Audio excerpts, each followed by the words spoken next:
The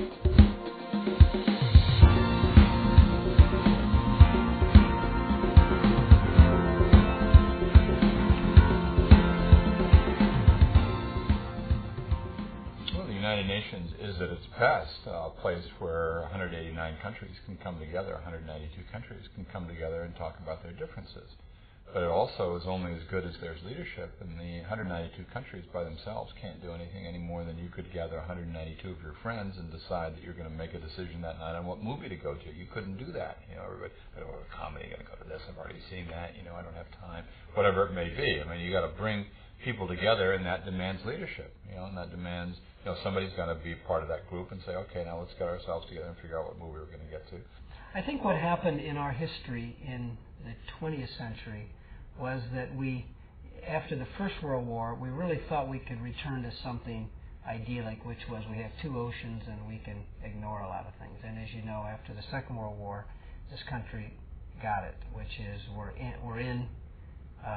on a planet together, and people really do have an impact on each other, and you either improve things or you suffer the consequences by not being active. So I don't think we have a choice.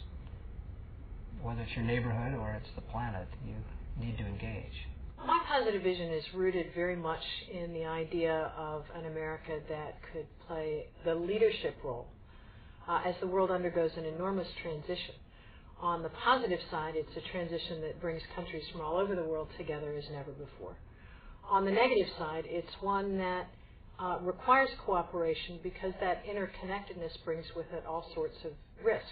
America has always played a unique leadership role in the world, and that's because we have a strong set of values and a sense of belief that what we share and what we have in this country is something that all mankind has a right and an interest to as well.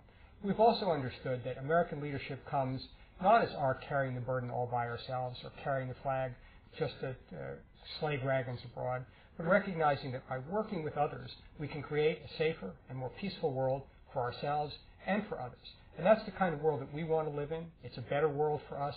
It's a better world for others. And it really is consistent with who we are as a people. Most of our problems can't be solved without U.S. participation, involvement, and leadership.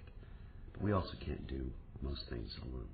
We can't solve security problems alone.